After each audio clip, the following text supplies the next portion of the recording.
Everybody. Welcome to our March 21st KindSoups. And it's a pleasure to introduce, I don't usually do this, that's usually Deb's job, but she has a barking dog. So I am going to do a quick and dirty version of Deb telling everybody that this is a wonderful event that we conceived during the pandemic as a way to unite from our various kitchens by Zoom and to cook together because we were not able to continue our previous tradition of cooking in a single kitchen, all of us. So we, on a weekly basis, pick a different soup recipe and a different soup chef, and we share our culinary wisdoms and our tips and ideas, and we cook up big batches of soups to donate to various and sundry causes. I typically get mine to a county shelter, but I know, and also delivered to a neighbor. You know, there are all different ways of giving and giving back. So it's a wonderful event I've always loved being part of. And with that, we can get to today's soup, which is a Ukrainian spinach borscht. And I'm particularly honored to be doing this week for our Ukrainian brothers and sisters who are undergoing such turmoil and hardship and devastation. So we wanted to do this in support of and to send our love and our good thoughts their way to their country and their people. And we hope that by cooking one of their traditional dishes that we're also sort of lending our strength to them, which they so desperately need right now. So hopefully they're feeling all of our karma in their basement shelters or wherever they are right now in their hard times. So with that, I'll get right to the recipe. Also, I did want to let everybody know I have a hard stop today that came up unexpectedly. So I'm actually going to sign off a little bit early and Deb will take over. But this is a pretty straightforward soup, so I don't think there'll be a lot of questions. If Deb has my number, if you want to text me, I'll be in a car but not driving, so I can answer questions, but I'm confident everyone will be well along their way to a delicious soup by then, so it'll all work out. So let us get started. Hopefully you all have your large soup pot or Dutch oven in front of you. Sorry, that's the top of my soup pot making a big noise. And so you want to have your broth going there. I started my broth earlier today because I was using the ends of all these wonderful vegetables that we were cutting and the carrot peelings and all to make my vegetable broth. So if you're doing whatever broth you're doing, vegetable or chicken, get that going. And it's a lot of broth because we're making a large volume of soup. So you can feel free to supplement with hot water, boiling water if you have it, or you know, just start to put the flame on high to heat it up and get that going. Then the first thing that we're going to add are the potatoes. Now I actually cut my potatoes really thin. This is not what the recipe called for. It called for chunks, which is probably what you all did. I did this honestly because I'd already done my carrots and I just wanted to keep the Cuisinart going. So I did this, and I like little thin pieces of potato, but presuming you all have chunks, you'll want to boil your potatoes a lot longer than I'm going to boil mine because mine are very thin and like slices really more than chunks. So that's going to take quite a bit of time. The recipe says 40 minutes.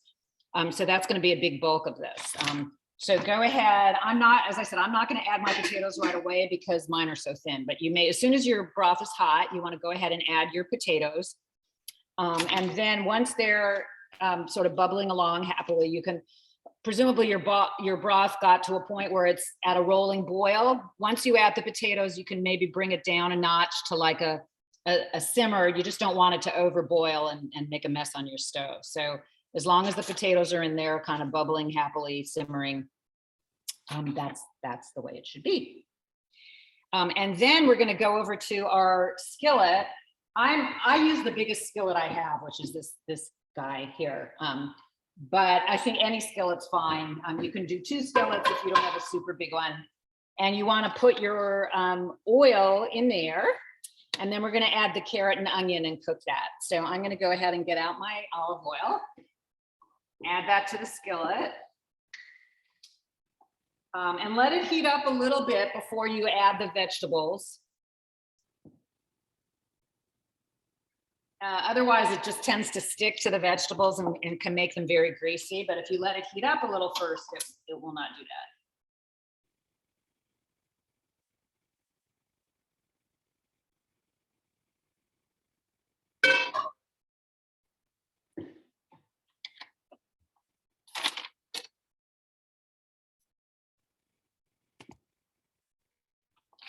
Carol, when you made your broth, do you put potato peels in it too? I didn't, because I use these teeny little potatoes that I didn't peel. I had the little, like the new potatoes and different colored ones, but you could absolutely do that if you were peeling your potatoes. Yeah. Okay, thanks.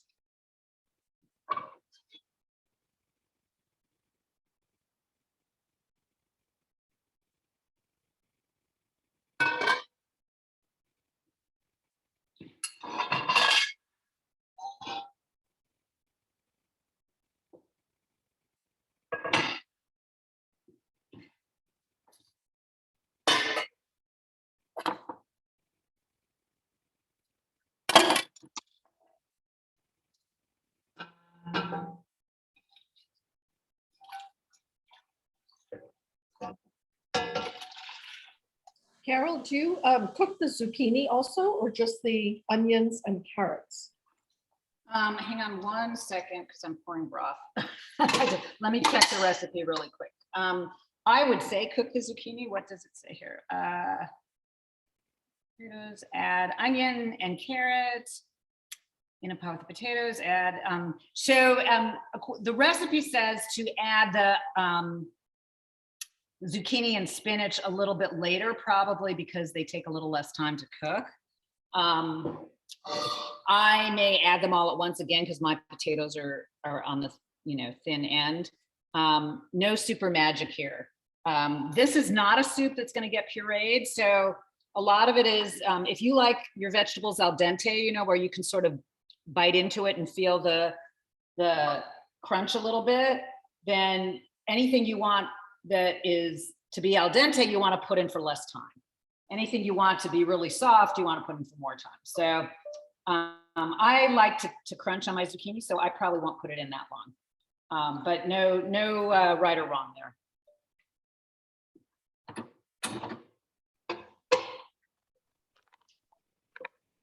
Now, Deb, I have a question for you. When you do this homemade broth, would you reuse the vegetables, like add hot water and do it again? Or how many, no, once they're done, they're done. Right. I usually do this and then just squish out as much broth as I can and compost the vegetables. Compost the veg. Okay, yeah. Good. That's what I was thinking too. But I thought, well, I wonder how long this can go. I also added some salt and pepper because I just wanted it to be a little spicier.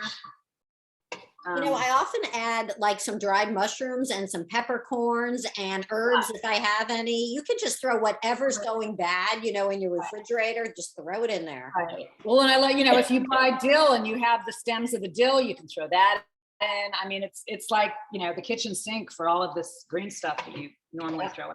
So. Yeah.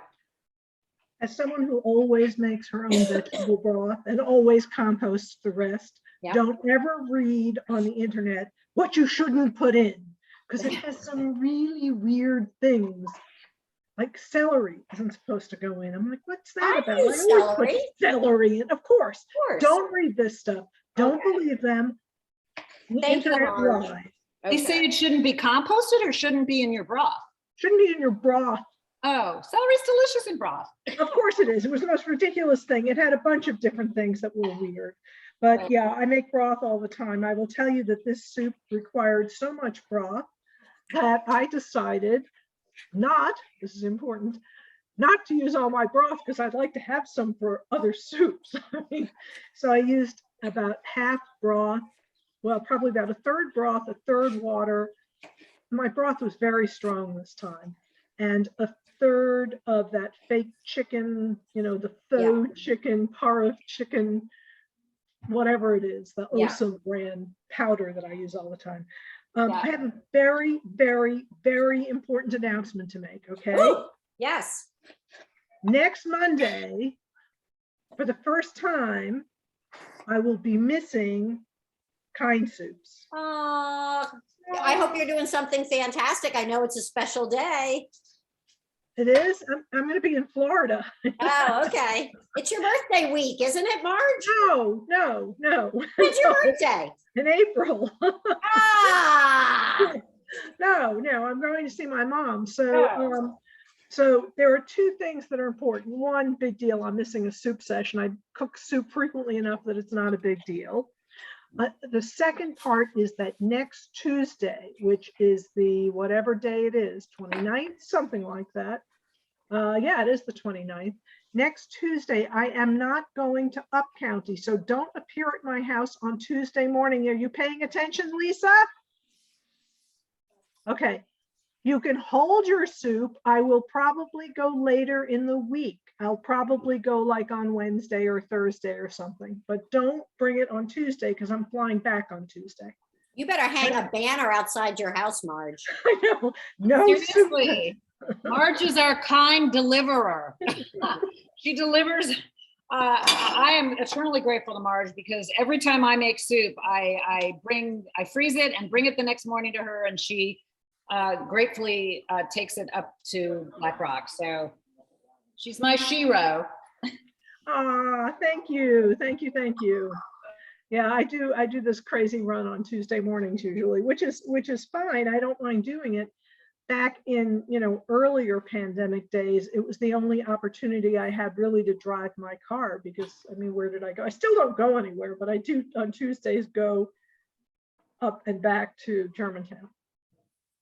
And I get to go to Costco. It's very exciting. You do have an exciting life. I have a question for both you and Carol, Marge. That is that I would really like to know if I can, because I was cooking in somebody else's kitchen and I didn't know where anything was, and she's back now, but I had to start on my own.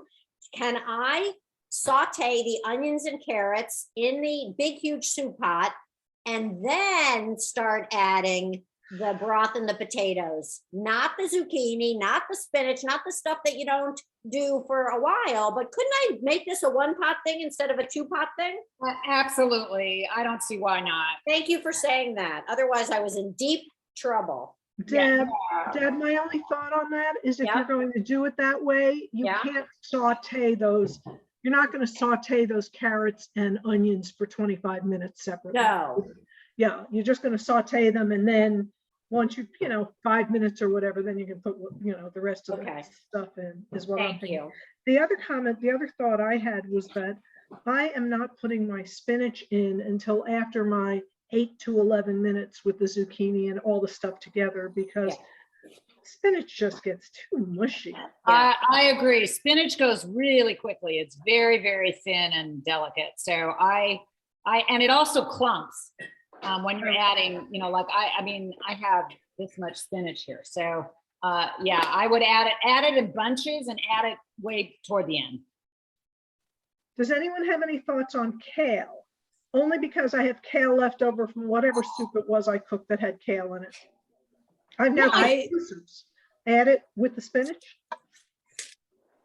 I think the heat of the soup is going to be high enough that it'll cook it up. I have a mix of kale and collard greens and some spinach from one of those delivery service, which I just started getting, which I really like. And so I'm going to have mixed greens, and I'm going to chop them like the kale and the collard really pretty small. They don't go as fast as spinach would, but I think that they don't have to be in there for a very, very long time. That's my 2 cents. Yeah, I think that makes sense. I think what I'm going to do is I'm going to go take what's left of the kale, and what isn't any good is going to go in the composter.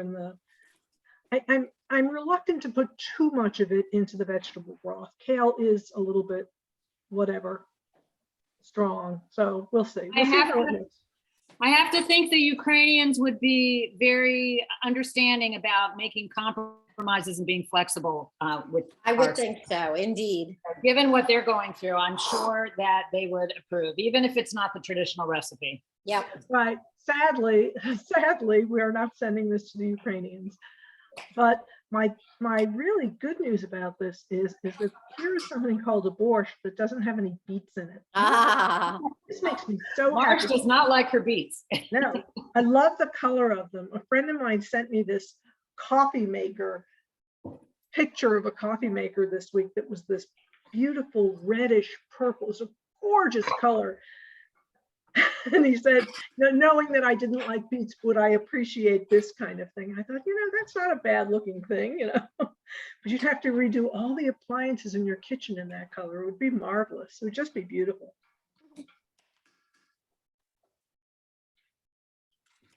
I have a quick question. So I'm not a experienced cook, I'll put it that way. And I was who are we talking to? Marina. Hi, Marina. Hi. So I'm not a very experienced cook, but I was really surprised to see that the ingredient list said either parsley or dill, because they have two different tastes to them. Yeah. So is there's like two different recipes, so you can, one will have one taste and one will have another? I was just curious. No, that is actually directly from the recipe. Now it's a New York Times recipe, so I don't know if one is more traditional for the Ukrainian recipe, but New York Times thought a lot of people don't like dill, so we'll make parsley or whatever. But I had a similar thought because they are very different flavors. Honestly, I did parsley because I had it in the house and I didn't have dill in the house, but I would think the dill would make it a very different tasting soup. I know, I think Alexa did a soup. Oh no, that was rosemary. But we've done like someone did a lemon dill soup a while Yes, back. and I love the dill addition. And to our dill soup. and lemon is Go with this has a dill. lot of lemon, 10 lemons in this soup. Yeah. So, which by the way, I did not have 10 lemons and I forgot to buy 10 lemons. So I'm using like 5 lemons in this lemon juice concentrate, Yeah. which I think will be fine.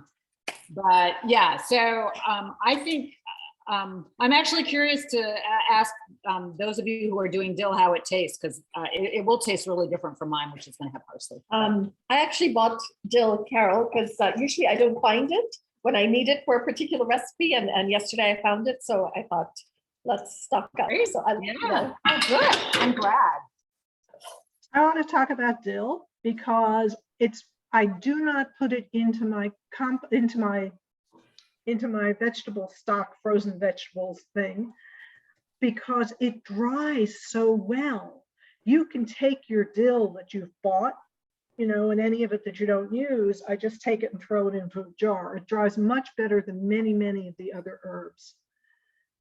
And the other thing, Deb, I'm so surprised you didn't mention this to Marina. You may not be an experienced cook, and because you're not an experienced chef, you don't know what the soup mantra is. The soup mantra is, altogether, soup Soup is is very forgiving. forgiving. Marina, we need to hear Marina say it.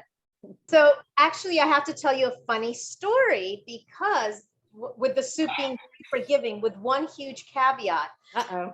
you need to add some kind of liquid. So my sister is a very good cook, like one of those natural cooks that can throw whatever's in the kitchen together and make it taste delectable. I think she got all the genetics for cooking and I got none. But and she used to always do the our Thanksgiving dinners at our, for our extended family. And I felt so bad. And I came home from, school one day and I was like, I'm gonna, like, school meaning college, like I was home for break. And I said, I'm gonna help. I'm like, I'm gonna make it. And she's like, okay, make a soup. I was like, okay. And I went into like a Williams Sonoma recipe book and got all fancy and schmancy. And I'm like cooking it. It was supposed to be the shrimp bisque. And I'm like doing everything. And then I like, my sister walks by as she's cooking like 80,000 other dishes at the same time. And I'm just focusing on this one simple soup dish. And I was like, Dina, it looks kind of like really dense, like a stew. And she's like, well, how much water did you add?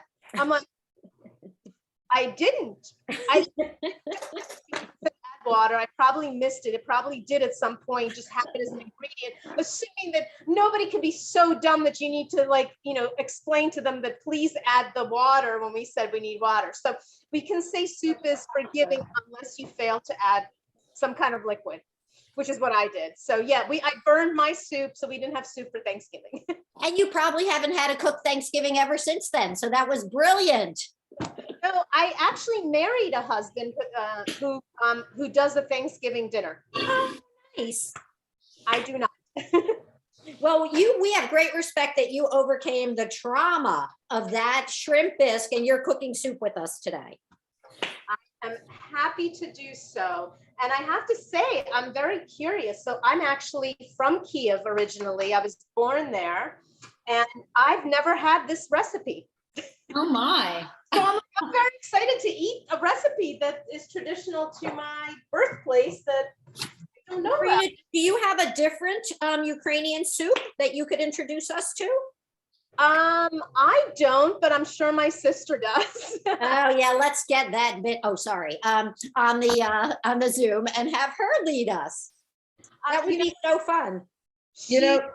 She would love to, but she does not, how do I say it? She doesn't cook from a recipe. Ever.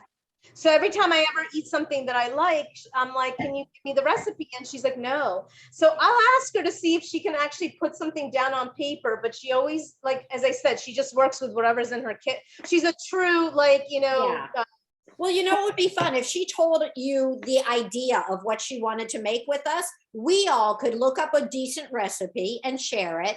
And she could make hers and talk to us about the difference between what we're doing and what she's recommending. I would love to. I'm sure she'd love to too, because she really does enjoy cooking. So I'll reach out to her. She's in New Jersey. She's not local. So that's okay. We've had people from all over the country cooking with us. That's the joy of Zoom. Yes. And I was wondering. Marina, good to meet you. It's Salma. Hi, it's good to see you. How are you? Good to connect on Zoom. And in terms of this recipe, I was just researching Ukrainian soup one day because I thought it'd be fun to do this. And most of the recipes that I came across were red borscht, with beets, I guess, and other things. And this one just sounded really appetizing and appealing to me. So I'm not sure if it's the most traditional, but it said Ukrainian soup recipe, and the spinach and the vegetables and even the boiled eggs sounded really, really good. So that's really good. And it's funny because I do know, my mom and my grandmother used to make a green borscht recipe, but it actually wasn't a borscht recipe, but it was a green soup recipe, a cold one. But I can't remember. It had eggs in it, but it didn't have a lot of these other things. So that's why I'm like, oh, and the dill I would have definitely remembered because I'm not a fan of dill, but my mom puts it on pretty much everything, including ice cream, frankly. That is a big thing. Actually, so is parsley. Both of them are pretty big. Marina, do you know any people who are still over in Ukraine? A few. Yeah. Most have exited the cities, we don't know anybody who kind of is still there except for one friend of a friend who's a doctor who stayed to help out. But Marina, that's such a wonderful story about your sister not following recipes. I had a grandmother who lived to 103, and she was the same way. She never wrote down recipes. She learned everything from her mother. And my cousin, also her granddaughter, wanted to do a Weil family cookbook, which we ended up doing, sort of pre-internet. So this was all writing down recipes. And so to get Oma's recipes, we would have to watch her in the kitchen. We couldn't get her to write them down because she just couldn't think that way when she cooked. So we would shout at her in the kitchen, and we got all her, it was so great because now we have all her recipes, and, we would be like, stop. Okay, measure this. And she would be, pouring stuff in, and we'd be like, no, stop. We have to measure. She would know how much to put in, but we were like, no, we have to figure this out. So it was great. Now we have all her recipes in our family cookbook. I was always so impressed with people who could just pour and, it all worked out. Well, that's exactly what I've done with my sister. If there's something that I see that, or she's cooking that I'm like, oh, I love that. But you're right. I don't even think she owns a measuring cup. I was like, wait, I'm like, can you just approximate how much that is? Because, you know, I have gotten over my fear of cooking. I do cook now. I don't like it, but I do it. And whatchamacallit, so, but I need to follow a recipe as the former story, you know, indicated to like the letter, because if it doesn't say add water, I won't do so. So I really like, so I follow her around and I need to really know every step. Like if she says saute, I'm like, in how much olive oil? She's like, what are you talking about? You just throw some in. I was like, no, no, no, no, no. You need to give me, you know, close to precise measurements.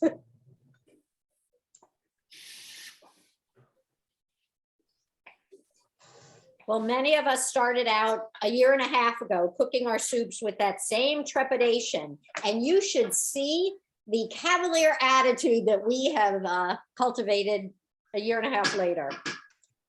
Yeah. Realize, ladies, the only time that measuring is important is when you're baking.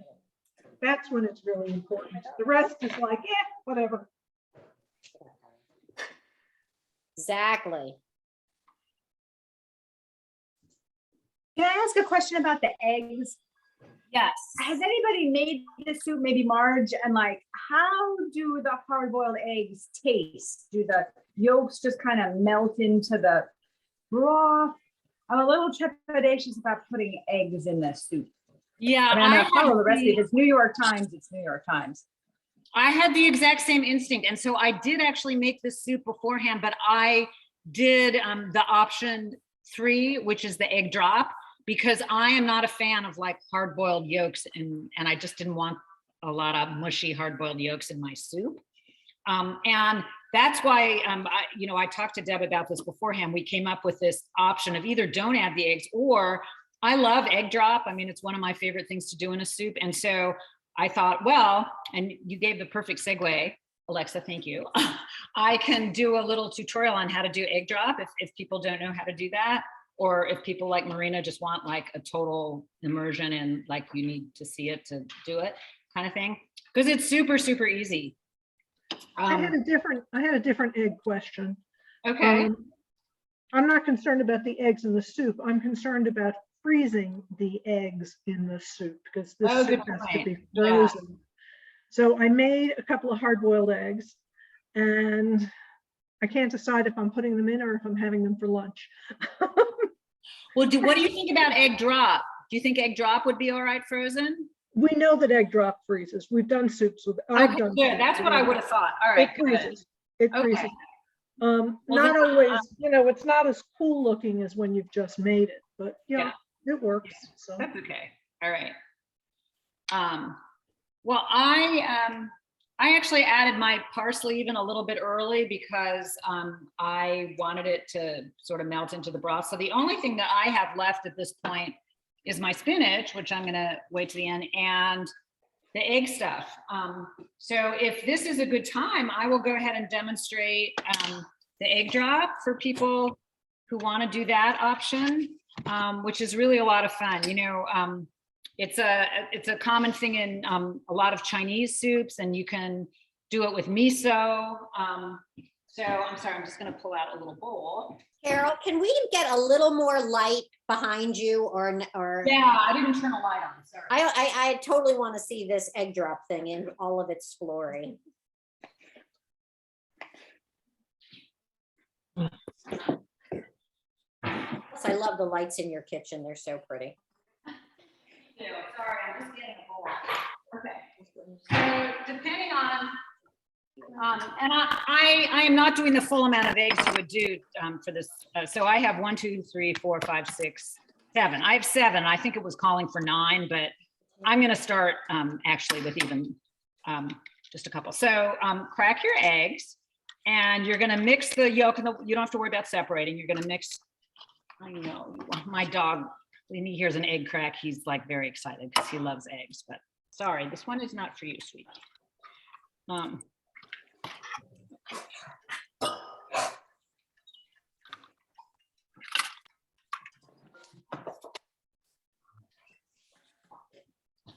So I just put 3 in a bowl to start, so you can see I have.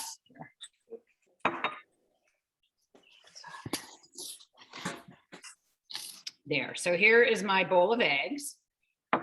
And this is what my soup looks like, by the way, without the spinach. So it doesn't have the spinach in yet, which is telling me I have a lot of broth, I think. So Looks good. good. Well, thank you. I'm excited.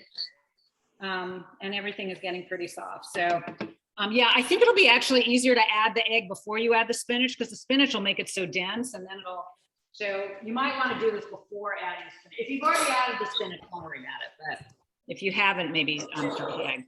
And then I take the back of a spoon. You could use the back of a fork or the back of a knife, but I'm just using a spoon, just the long end basically. And you, or you could do a whisk if you want, but this is easier to clean. So just stir it quickly so that they get really well blended, the white and the yolk. And it should look, sort of pale yellow, like this. So you get the swirly thing going. And then comes the really fun part, which I'm gonna move this over here. See, excuse me, Jojo. Okay, there we go. Okay, so I think, can you see me with the egg dish over my pot of soup? No? Let's see. Oh, Yes, we can see Okay, we can't good. see you. We can see the bowl and we can right, see. sorry, yeah, you don't have to see me, you just have to see the bowl. So I'm still stirring it, and you stand over, this is the only tricky part, because you don't want to stand too close if your soup is boiling, because you don't want to get burned, but sort of as high up as you need to not get burned.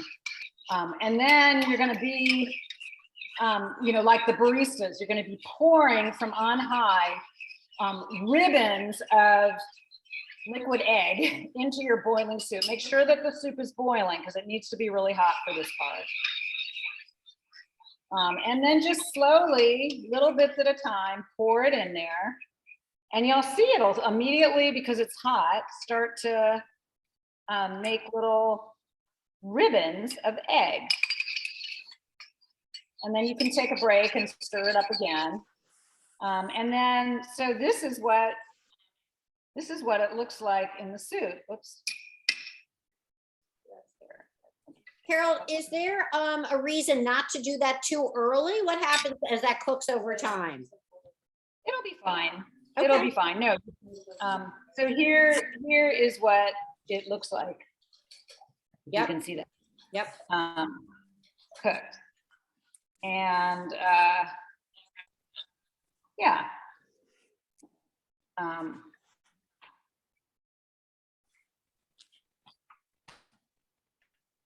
So I would, once you've added all the egg, maybe not keep it so high on boiling, maybe turn it down to a simmer, because otherwise the egg could get a little rubbery. So I would, but it's really pretty. It adds like a nice little pretty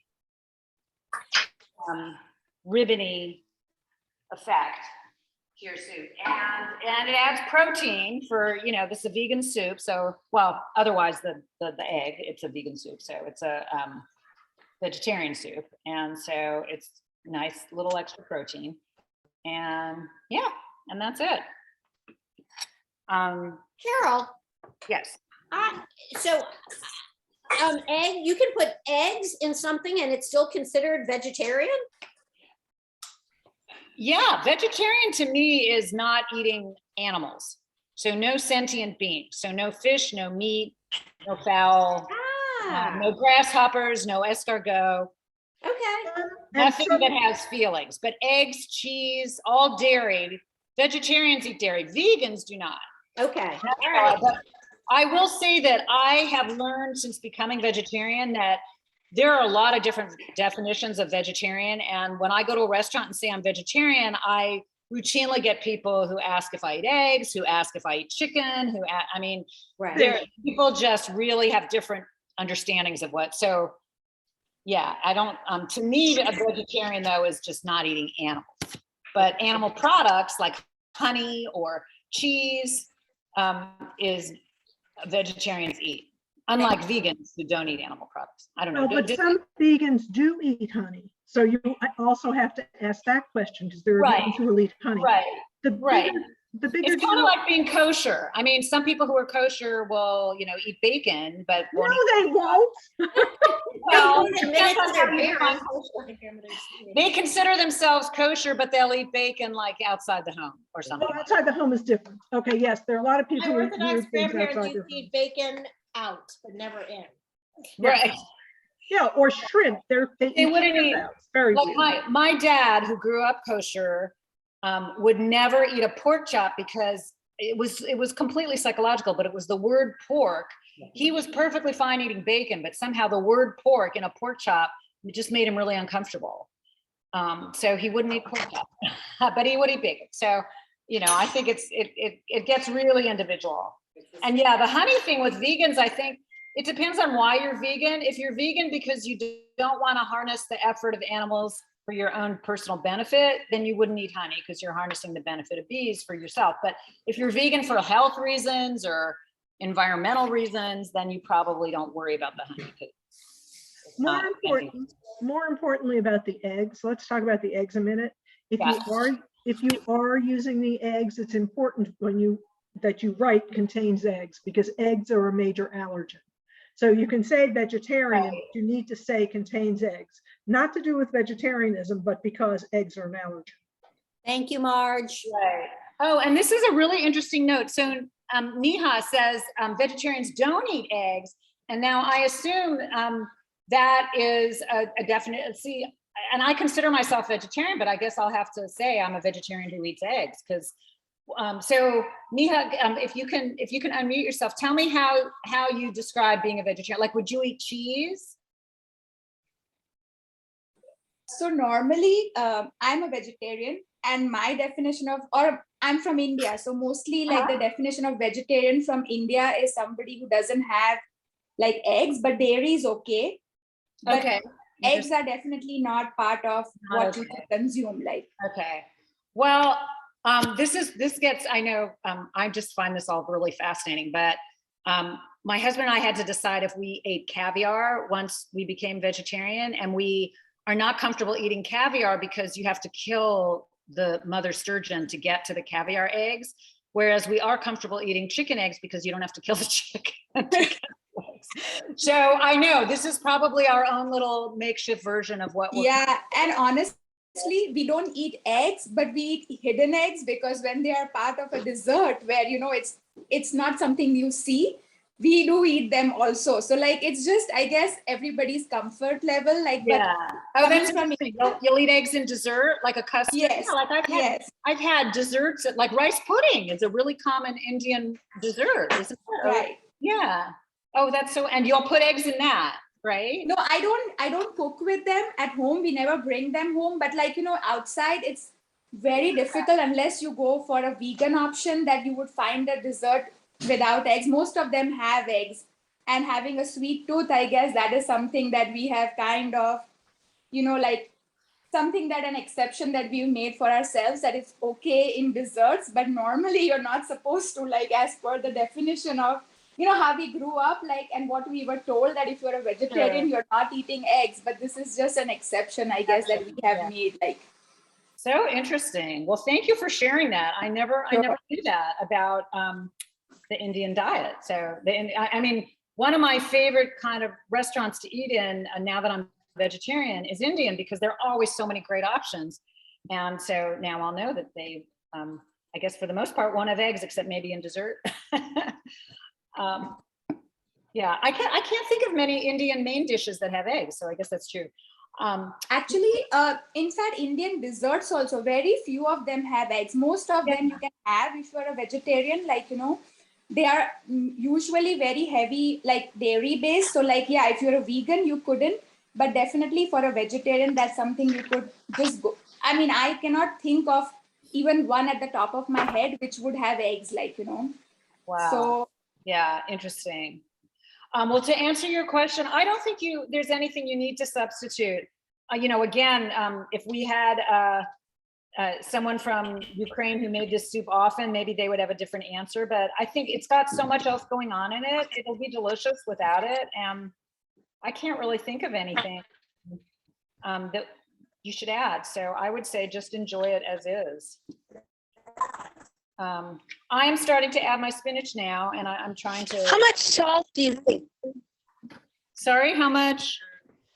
Oh, So salt. Carol, how much salt guesstimating? Yeah. Salt, guesstimate. Yeah, Salt did you is add? one of those things that's so individual. I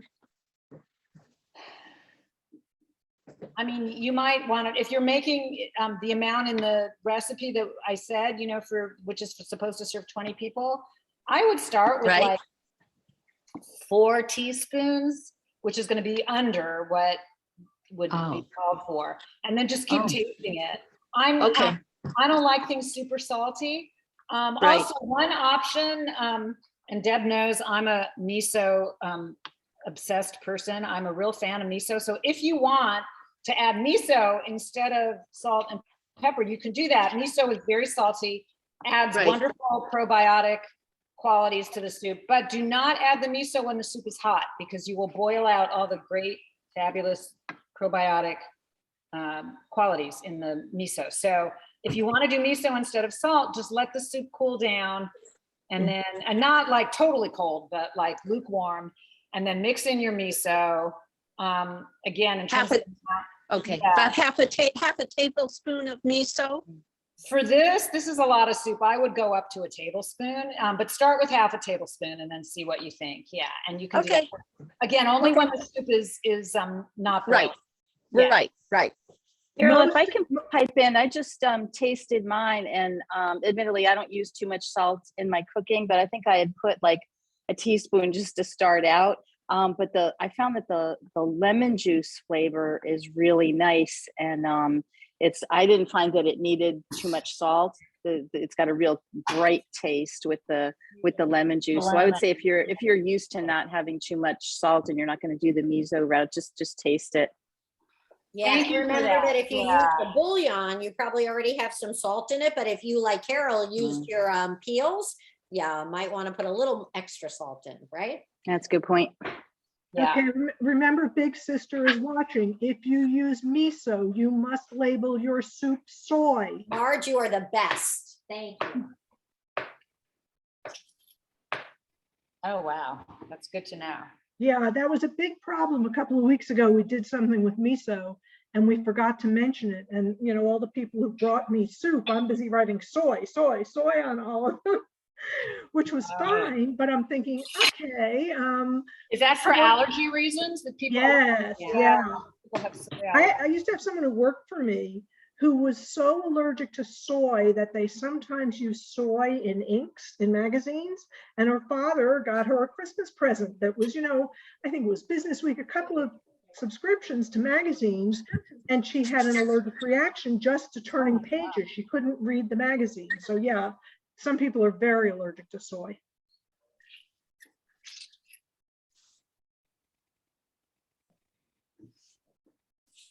Well, then maybe you could use tamari. Yeah, that would actually be something you could add. Like a teaspoon or 2 of tamari. 5, 6 cups.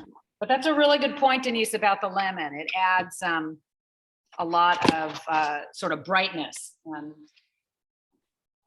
makes you need less salt. Guys, if anybody's got some questions, Marge has made this soup also, so she'll stay on, but Carol's going to hang up in just a minute because she's going downtown to see a show, which is so exciting. So if anybody needs Carol, chime in now, and otherwise I'm going to ask Carol to just kind of take her leave. 10 minutes. Tamari is soy based. If you use tamari, you must label it soy, guys. I just double checked it. Oh, I thought tamari was a soy substitute that didn't have soy. No, does it? No, I just looked it up. I mean, it does. I think you can Interesting. get. Okay, I that's think good. you can get some that are soy free, just like I think you can get some miso that's soy free. But I've never seen it. Right. The thing about tamari is it's gluten free. Sorry. Oh, gluten free. Yeah, that's what it is. It's gluten free. Yeah, it doesn't have wheat because the soy sauce, I guess, has wheat in it. Regular soy sauce. Carol? Yes. Will you take yourself off the picture so that you can like get out? Yes, I will. Thank you, everybody. This was so much fun. It was wonderful to hear all your stories. And yeah, thank you for educating me on being what a real vegetarian is. Thanks a lot, Carol. Bye. Thank you. Thanks, Carol. So who didn't I get to say hi to today? I just heard, not Marge. Who was just saying goodbye to Carol? I said goodbye. Who's that? It's Joyce. Sorry, I'm on That's who I was. That's who I was trying to get. But I don't see you up here. Do you not have your name up today? Are you a black screen? Yeah, it's a black screen because Oh, I'm on my cell. Okay, that's what I thought. I recognized your voice. Hello. Hi, Holly Doral. Hi, Susan. Hi, Salma. Terry, we talked to at the beginning. Hi, Cheryl. Are you cooking today, Cheryl? Oh, I just walked in. I was just at dealing with home setup stuff for the past 2 hours. So, but yeah, so I can't right now. I'll look at the recipe. Yeah. Okay, good. Thanks for doing the home setups. Does anybody on the call want to know about a different KindWorks project, or are you guys familiar with the home setups that Cheryl's talking about? Before we do that, while we still have Joyce, were you on when I was talking about when I'm not in town, so you shouldn't drop off soup? Right, got it. Yeah, okay. So yeah, I'm gonna be gone from from Saturday until Tuesday. Okay? Right, okay. I'll drop off tomorrow. Okay, sounds good.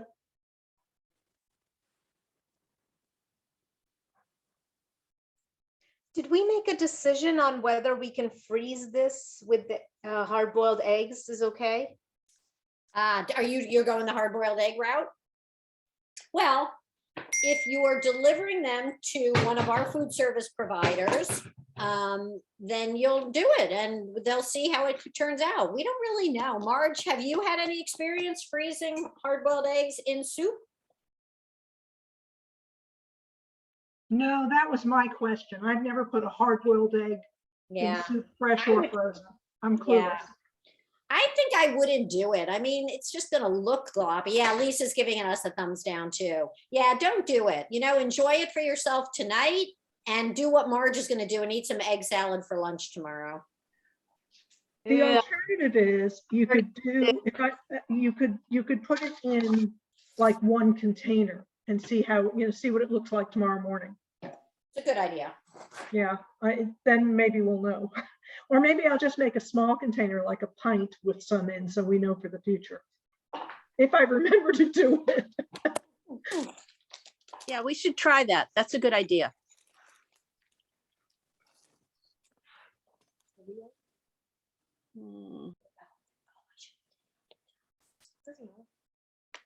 Okay, I just Googled about freezing hard-boiled eggs, and I'll do a copy paste of what I found. Thank you.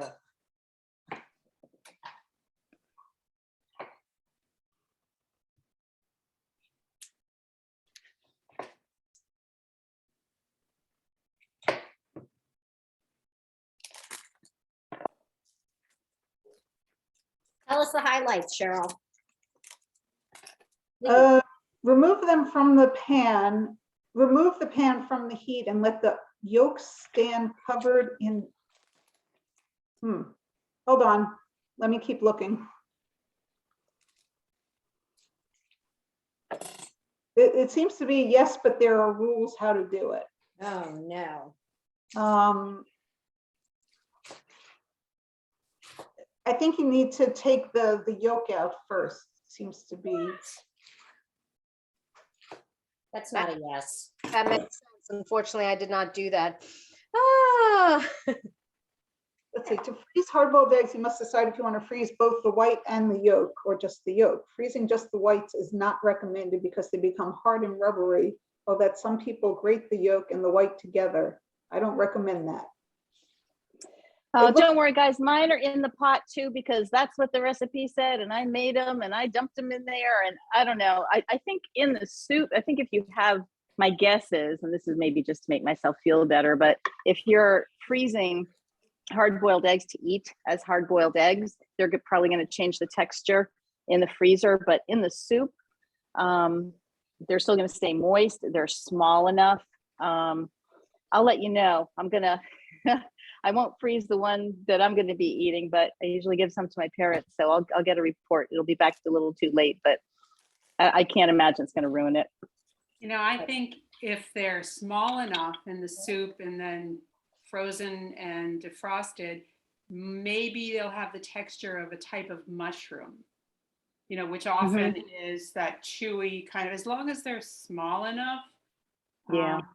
You know, it's not going to hurt anyone unless they're right.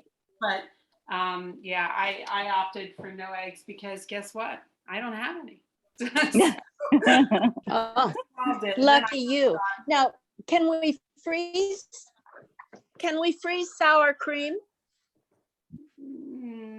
That gets liquidy, I think, when it's frozen and thawed out, and others may know differently, but I think you can whip it up though, like, because I've done that by accident before, and my sister was the one who's like, why don't you just take a beater and just whip it up, like redo the consistency, kind of like yogurt. Yeah, and we have actually made quite a few soups. And even the professional chefs that have led some of ours have said you can freeze this soup and it will be good when you heat it back up. So can I ask another question for the drop off? Because yeah, there's no way my family's going to eat this much soup, especially with my oldest in college.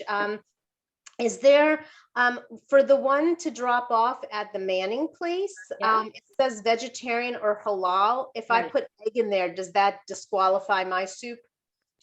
Salma, can you enlighten? I would say that you should not put egg in the ones you were dropping off at that, but let's see what Salma says. If she's still on, she may have had a hang up. I don't think she's on, but I think eggs are okay. Well, there was a difference of opinion. And I think if we're going to go to that location, we have to play it as safe as possible. Naya had said that eggs are not vegetarian. No, that's not the issue. Well, halal, and I mean, you're safe. No, they're different. Okay, go ahead.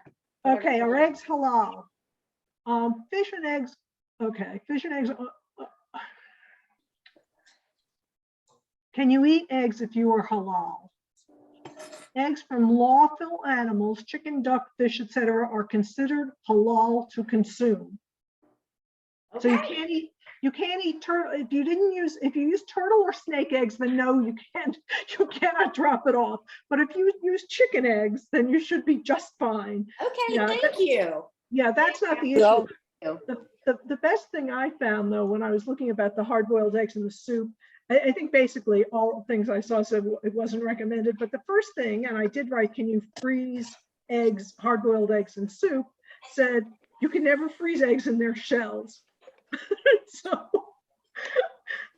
God willing, everyone remember to remove the shells from their eggs.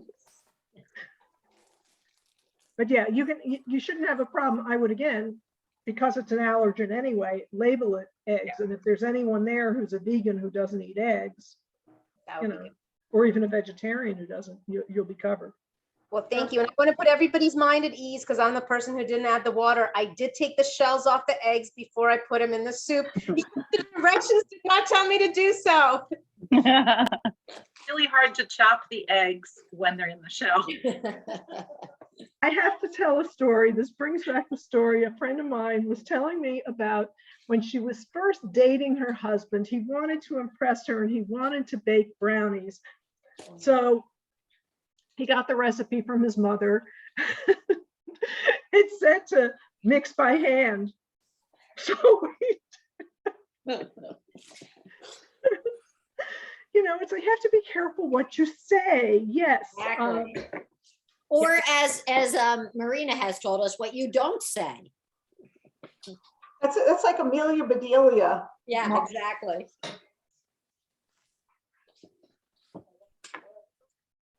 Okay.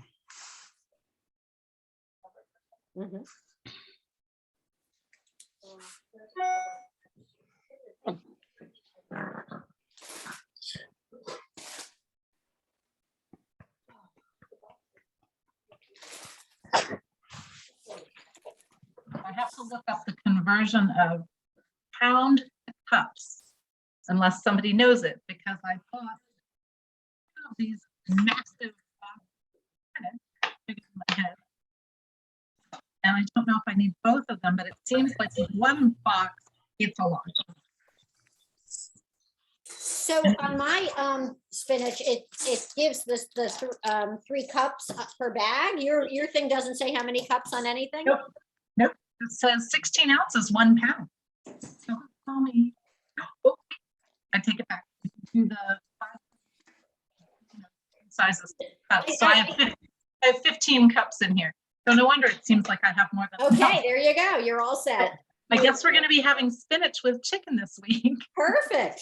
Healthy and delicious. Something. I feel like you can't go wrong with more spinach. Like it's not that dense unless you double it, because I had no idea how many cups mine were. I just got one of those big tubs that Whole Foods sells. Yeah. Too lazy to chop it up. And it looks, it looks fine. Yeah, mine definitely is bright and green and happy looking. So it's not like a crazy amount, I don't think. But I'm excited because I did the egg drop bit, which I've never done before. So I'm very excited to see how that looks. It looks bright. So good. So with the egg drop though, she had mixed it with some water, or I missed the very beginning of what was the egg mixed with? Was it just 2 eggs whipped up? Yeah, it was just eggs, and it wasn't 2, Just it was like eggs. 7 or 8. Yeah. But all she did Oh, okay. was scramble, and for some reason she scrambled fairly lightly, and then she said the key is to have it boiling and drizzle it from high up. I saw, okay. Okay, that's all we Excellent. know. Yeah. Well, I just tasted my soup and the lemon and the dill. It is delicious. Oh, I'm so excited. amazing. Oh, I wish I'd I done the haven't- dill. Yeah, I haven't done the last part of it, but it just has such a nice, like, acid and herbal, and it's really great. Oh, So good. bravo for this recipe. Please let Carol know. This is gonna be a fan favorite, I think. Good. And we're going to look forward to Marina introducing us to another Ukrainian soup, I hope, in a couple of weeks. And Hi, until Marina. Holly, how are you? I'm good. I'm so glad. Karen's gonna join us next time, but she specifically said she'd like to do a red borscht. So maybe we can get a good Well, recipe. you know, from we did. someone. Well, we did do a really good one last year with Dominique. It was delicious, and anyone who was willing to disgusting. try it liked it. Although lots of people didn't sign in because they just think they don't do borscht. But Oh, it's so good. all right, It's so well, you know healthy. what? Maybe Marina's sister will get us one that will inspire others That'd to be join. great. I actually have a borscht recipe from like, just picture the stereotypical quintessential Jewish grandmother from a Yeah. I do have, she's like my surrogate mom that I had during law school because she lived near me. And she is a phenomenal cook. Again, no measurements, whatever. But for me, that was my wedding gift. She put together and she carefully documented all, and it works because even I can make it and my family actually thinks it's edible. So That's great. All right, Marina, be in touch. I'm going to put my email in the chat, and let's be in touch, and let's do another one to honor Ukraine. And to everybody else, have a wonderful week. We're going to be cooking. What are we cooking next week? Who knows? All right, something delicious. I forgot because I'm trying to think. Why don't you Always. make the red borscht next week? If you make the red borscht next week, I won't have to cook. I cooked something else that day is what You happened. know what? We should, but I think I've already got something on. Oh, I know. It's the beginning of Ramadan next weekend. Oh. So Salma will be cooking a Ramadan, traditional Ramadan soup Okay. with us. And Alexa's going to be doing one, I think, the following week. So sorry, Marge, but the next time you travel, we'll schedule around you. Yeah, I travel good. because I travel so often. Yeah. Yeah, exactly. Holly, if you want that borscht recipe, I believe we cooked it on January 9th, 2021. Isn't will she find it. amazing? She's amazing. You are invaluable. Thank you. Well, And I was look just around- going to say this weekend, my mother and I were going through old boxes and we found some of the old sisterhood and like my family circle recipe books that have all those traditional old recipes. I haven't had a chance to go through it because I had a grandmother who also never wrote anything down. So I'll look through there. Maybe there's something fabulous. That would be great. That would be Yeah, great. these are way back from the 50s and 60s. So